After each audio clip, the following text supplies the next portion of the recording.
Hello, folks. This is Waylon Lewis of elephantjournal.com, and I'm coming to you live from a snowy April 28th here in Boulder, Colorado. And I have a guest, and we're going to have a serious but not unhumorous conversation about love and sex. Because I thought, I just had this original idea, let's talk about sex, baby. Yeah, I've heard that before. All right, so here's Ryan. I asked him to keep on the helmet because safety first, safety first, protection in love and in bicycling. Yeah. No, stay over there. I want to be able to look at you and talk with you. Okay. We're talking with each other. Okay.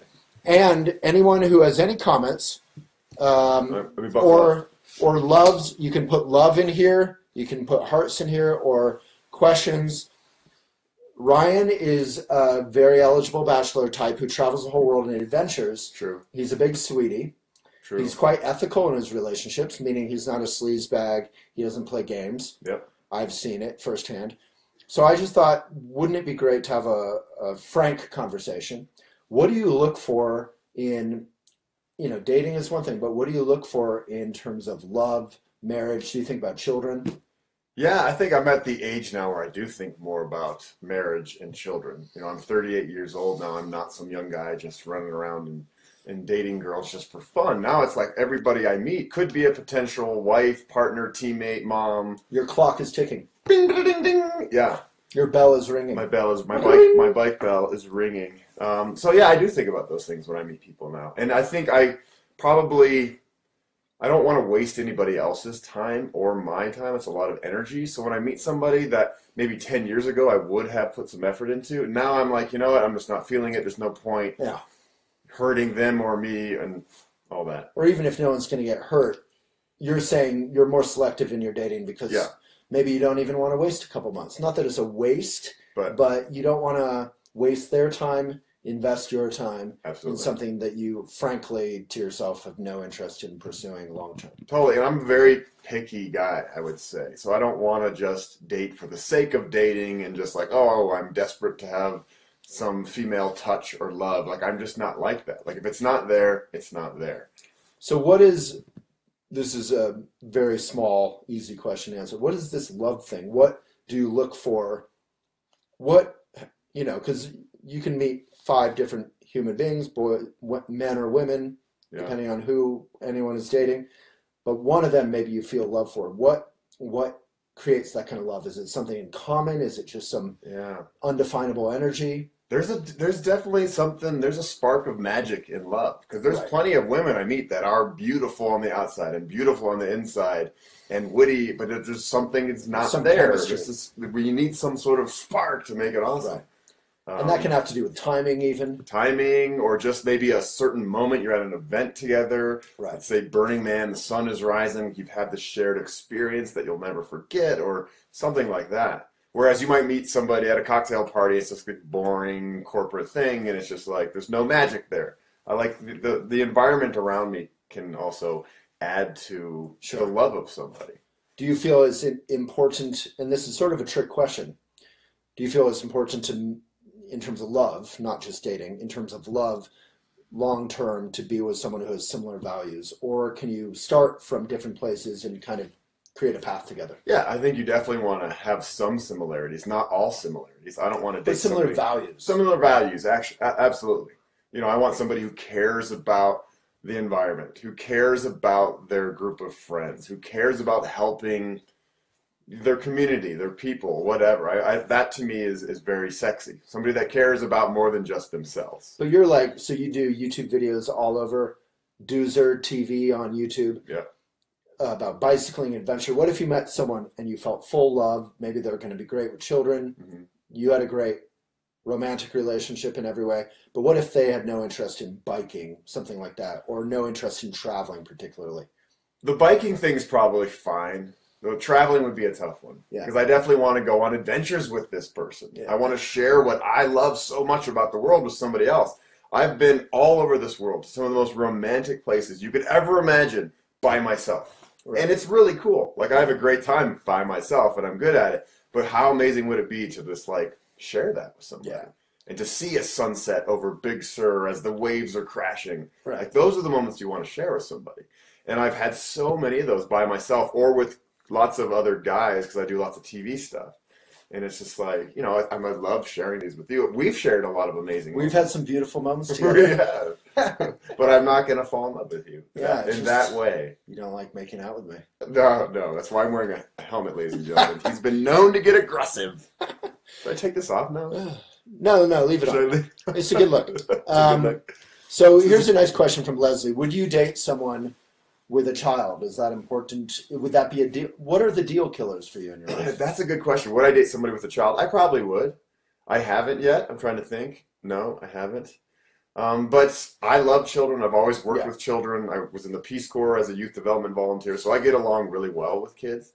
So I think that, I guess, wouldn't be my ideal situation, but I would definitely... Because you want to start from scratch. Yeah, I want to start from scratch. But you'd probably be up for adopting a child. Absolutely. I would adopt a kid in a second. So if there's a child that you didn't father in the mix, it's probably... To me, it's not a deal killer. No, it's not a deal killer. And it's just... It's more complicated. It makes it more complicated, but that's what makes life beautiful. So what are your deal killers? I guess you've already touched on that. I don't like smokers. Smoking? That's the grossest thing in the world. You can be the hottest girl on the planet. If you smoke, it's just like, I don't want to kiss an ashtray. That's what it feels like. It's funny. Yeah. So that's kind of like a small deal killer. What about drug use? Drug use wouldn't be awesome. Pot, that kind of stuff is fine. A couple of shrooms here and there, no big deal. But somebody where it affects their lives in a negative way, no, I don't want to be part of that. What about Republican? You know, that would be very hard. I think it'd be really hard for me to marry a very conservative. But if they were an environmentalist, loving, equal rights supporting Republican, they just had a different view of the fiscal realities of the U.S. Are there any of those? Yeah. There are on West Wing. Yeah. There's a lot of likable Republicans on West Wing. Yeah, you know. Yeah. I love everybody. You know, there's reasons to love everybody for different things. I have a really close friend from West Virginia, and he is near and dear to my heart, but he's a hardcore Republican. And not just Republican, but like kind of ding-dong Republican, where it's like, dude, can you really? You just saw this post about Obama, and he's a Muslim, and he wasn't born here, and you believe this crap? Like that kind of stuff.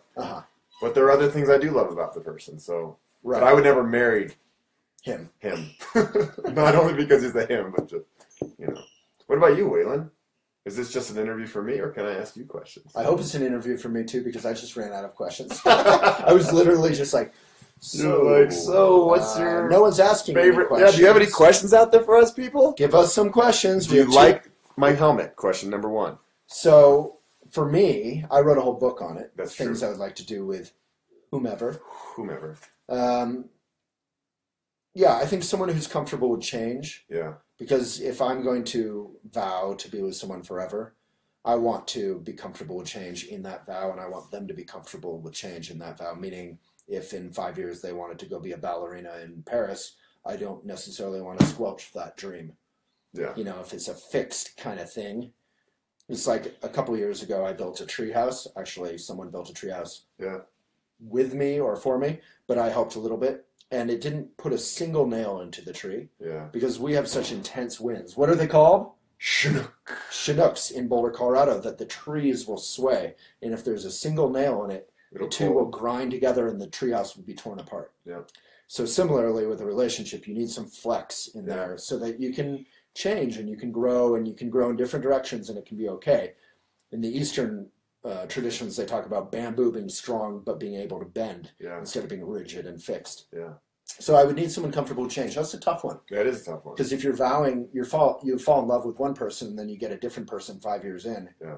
Are you still gonna? So marriage to me is has to be built upon impermanence, or it's I don't know how you could actually honor that vow forever. Absolutely. Obviously, attraction. And sense of humor. These are pretty obvious things. Laughing with somebody is the best feeling in the world. Like you're cuddling up watching a movie and you're just like giggling together. Like that's... It is obvious, but we've all had relationships where you had the love, you had the attraction, you had all these things in common, but you didn't have fun. Yeah. You didn't have that sense of humor about stuff. You definitely have to have that. And on the other hand, we've all had more casual relationships with that fun, and you kind of need your cake and eat it too in terms of humor. Yeah. Any questions from the voting Come public? on, questions, people. We need questions. So, and then Sunrise at Burn, I'll be there. yeah, Yeah, Lisa. yeah, Lisa. How many dates does it take for you to decide if somebody is worth pursuing? You see that? 200. 200 dates. I mean, I've never decided someone else worth pursuing. That's true, and I'm not really a dater. Like I'm not the kind of guy that like I've never done any online anything, never Tinder, none of that. And I don't really go to bars and be like, hey, there's a hot girl. He's a Bumbleaholic. Bumble. I've never done anything, I promise. What's that MySpace stuff the kids are using? Ryan is always trawling LinkedIn for hot corporate affairs. I do LinkedIn for the ladies. Yeah. They call it LinkedIn for a reason. But anyway, I was gonna say I don't like go to bars and like ask for phone numbers and stuff. I meet people like out doing stuff. I'm really athletic, races or bike rides or travels or whatever. I've never been much of like the traditional let's get a drink kind of guy. Because then it feels like a freaking interview. Yeah. Like I don't want to sit down and just interview somebody. I want to do something with them. So what's your typical or ideal first date? I would riding a bike somewhere, having a picnic, being in nature, really. Anything in nature. Yeah. Whether it's, we could just be laying in the grass, looking at the clouds, or going on a hard run or bike ride or goofing around town. Having some smokes. My ideal first date is me on my laptop, just working for like 8 hours straight. Not dating yourself. Yeah, oh yeah. Well, what is your ideal date? I mean, we're kind of the same age, and we're like one of the last few single guys in our friend group. And I get stuff a lot. I'm not going to say the SHIT word. Oh, from people? I respect your audience. Yeah, I get a lot because like, Ryan, you're 38 now. Right. Your youngest when are you gonna do When are you gonna do this? Yeah, every year I put out an April Fool's, as you know, about me getting engaged, because so many people are waiting with bated breath in my community, and it's sweet, but it's also, I think it's okay to be picky in this time of evolving relationships. You don't want to feel rushed or pressured into vowing to do something meaningful for life. Yeah. So my ideal first date is generally similar to you. I think this is a good lesson for anyone young here. It took me a while to realize that you should never go for a drink or dinner or anything. It is like a job interview. Instead, do something that you enjoy doing, even if the date doesn't go well. So go on a hike. I love to do things with my dog because he's getting out. And dog date? Yeah, so any of that creative stuff. Go to a play, a picnic, that kind of stuff. But a play even gets a little bit too much like a movie where you can't really talk or interact. But before and after you can. Yeah. It's fun to like dress up and go to some cool cultural event, gallery, whatever. There really is no better feeling in the world. It's like when you're a little kid and you hear that some girl in your class likes you. Right. That is like the most exciting feeling in the world. But I still get that feeling when I do meet somebody and I connect with them and you're like, you wake up a little earlier the next morning and you're excited, you have a spring in your step. Like there's nothing better in the world than that. But from a Buddhist point of view, the only thing better is kind of what you've already described, which is if you can first not fall in love, but make genuine, full friendship with yourself. Yeah. So that when you do go to Big Sur and the crashing waves, you can do that on your own and enjoy it fully. Yeah. And then you're not looking for a relationship to fill a hole. Yeah. But you can both be independent. Then you can share that beautiful experience with someone, and you can both be standing on your own 2 feet, but you can share it with each other. Yeah. So you've done a good job on that. Yeah. The loneliness and the aloneness that goes into pre-relationship, pre-marriage life is a wonderful foundation for a relationship. It is. Yeah. People are asking why you're wearing a helmet. He was wearing a helmet because he was about to bike off, and I said, Ryan, you're huge on social media. Let's get you shared up on Elephant, because I like to share him up on Elephant. Help a brother out. He doesn't do the same thing. That's actually, I'm balding, and this is how I cover up my bald spot. He's completely bald now. I'm completely bald. You want to see everybody? Here we go. 1, 2. Just kidding. I have plenty of hair, luckily. The ladies. I am getting gray, though. See the gray sides? Yeah, it's all your experience. Let's do one more question, Waylon. Well, we have a ton of people here. We do. Need more questions. Come on, more questions. Ask us anything. But if there aren't, we don't have to force it. No, we are going to force. We are going to force this. We're going to force this like we force a relationship. All great relationships are built on trying to fit things together that don't work. Jessica, how would you describe the moment you realized, you're the one in a grown-up age after too many heartbreaks? Well, I've definitely had a lot of heartbreaks. Love hurts. Love hurts. Love something. What's Waylon and Ryan's most... Love something. La da da da da. La la la la. What's Waylon and Ryan's most romantic adventure? Together? No, we went to individually. People we went to don't want to Burning Man. Visualize us having a romantic adventure. Maybe some people do. Maybe they do. Yeah. We did go to Burning Man together. What else have we done together? We've done a lot of, things that I would do with a girl. Like, go to the farmer's market, go to lunch, eat burritos. Burritos is our probably favorite. We just ate burritos over at Snooze. Yeah, look at our full burrito in here. Yeah, I can't even stand up. All right, Siri, just got on, so it might have already been asked. How would you describe the moment you realize, you're the one in a grown-up age after too many heartbreaks? Great question, Siri. Is that Siri? Yeah. Please. Apple just asked you a question. What is the weather today? Please tell me. Your Siri sounds like 2001. It does. My God, it's full of stars. Hal, I don't think that's going to work. I'm getting a call. Maybe somebody's calling in a question. No, this is Asha. Asha, are you watching right now? Is that really Asha? It is. Put her on. Okay.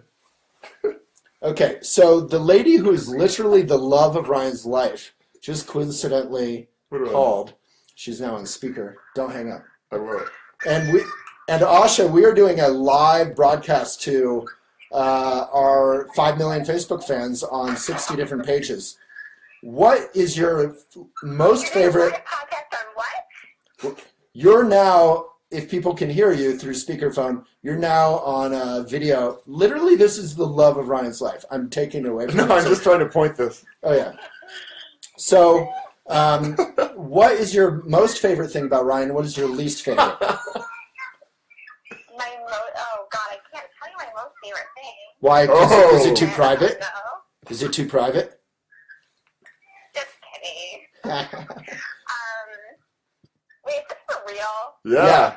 Go to facebook.com/Elephant Journal if you don't believe us. I'm out walking. It's like 90 degrees here. Nice. So, yeah, you are being broadcast, so don't say anything super private. How did you answer? So embarrassing. We literally just had lunch, and we were talking about Asha like half the time. Who is that kid in the background? I'm walking by the park with like thousands of kids. Oh, I see. She's in New York City. So Yeah. So what is stopping you and Ryan from getting married? Well, I did well, God, this is really personal. I mean, I have a lot going on right now, which I can't really say on air. And and I kind of just built a house in Arkansas. You have to build a house in Arkansas. And, Yeah, but it's a, I put but Asha is a house on wheels, right? half of it's on the wheel, so I could roll half of it there. And the other half I'd have to get transferred over. Somebody just wrote, poor girl. Yeah, we can work that out for you, Asha. We will transport your tiny house for you. Okay, and but- you have land for me to put it on? Yeah, you can put it in my backyard. No problem. We'll figure that Yeah, out. we'll We've got figure that. That's the connections. easy thing. Yeah, stop BSing us. What is actually stopping you from wanting to marry Ryan? Oh my God. Well, did Ryan tell you everything that's been going on with me or no? Yes, but you don't have to talk about that part. Well, that's kind of a huge part. Yes, agreed, and I respect that. But what about Ryan do you dislike that is stopping you from marrying him? Let's hear it, Oh Asha. my God, I can't believe you guys. You have a lot of people listening, waiting for the answer. This is a little awkward. This is beautiful. This is like a rom-com meet cute. What do I not like about Ryan? Yeah, what's stopping you from wanting to marry him other than your tiny house and your secret stuff? Well, those two things are pretty gigantic. No, we will move your gigantic tiny house for you. The other thing I Okay, what about respect, the other part? you'll have to deal with that. Yeah, the other part we can't really talk about, right? So you two will figure that out. But in terms of living the next 50 years of your life with Ryan, making sweet, beautiful love and children together. Hey, I'm not saying it's not going to happen. I just have some things I need to deal with right this second. I love it. That's good enough for me. That made me, as one of his best friends, Yep. if not his best friend, I've been promoted after humiliating both of you. That made me very happy. Waylon, yeah, you used to be my favorite until this just happened. Yeah, but you're going to be able to watch this really awkward, beautiful, beautiful moment. There's a lot of people. Oh, somebody's saying to be more aggressive. You need to I be should more aggressive. aggressive? Maybe so. By aggressive, let's translate that into Buddhism. More clear. Show up at her door with like 15 signs, like in.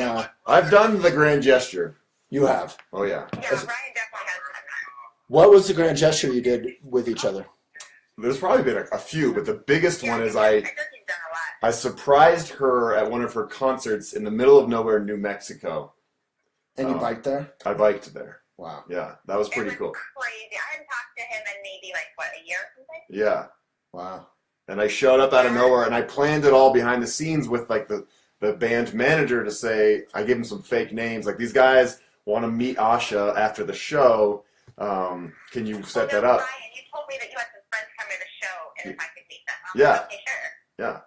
And, but really, This is one of my favorite moments in the last like 6 months. This is so beautiful. I care about you both deeply.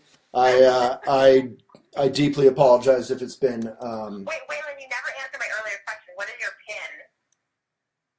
Oh, I have Jacket. a little sheepy pin, and I have an elephant pin, and the elephant pin is made out of recycled metal. But let's ignore the thousands upon thousands of people who are listening right now and just say you are both beautiful human beings, and thank you for going through the last 5 minutes with me. Asha, I'm gonna let Ryan call you back. Okay, bye. Bye, Asha. Love. Bye. That was awesome. That was That was amazing. amazing. That was good timing. All right, folks, you just saw a very real, unscripted moment of true love. That True if love. they ever do work their stuff out, that will definitely be featured in the best. There moments. actually is an Elephant Journal article about the moment I did to that grand That's right, gesture. in the It's called the U-Haul of Love, the U-Haul of love. where I was riding my bike across the country. But to get to her concert in time, I needed to rent a U-Haul to put my bike in it to drive to the concert venue. It's a really good video. It's called the U-Haul of Love on elephantjournal.com. Well, thank you. If there's no more questions, except for We have- Griselda, who's the star, we're gonna roll. So Ryan, thank you as always. I have to Thank lift you. my arm up because it's injured. Waylon, I love you. I love you, man.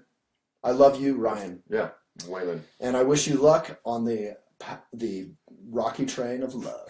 You too. All right, thank you, everyone. I love this. This is a little awkward. No, that was back when she first called. That's so crazy. That's so sweet. She's crazy not to marry you. Well, yeah, I mean, that's sweet to say, but once you get to know Ryan, once you get to know Waylon, once you get to know Asha, once you get to know any human being, it's a complicated thing. So it is complicated. But it's also simple. Do you connect? Are you genuine? Do you help each other be better human beings? That's it. If so, maybe Give it a shot. jump in. Yeah.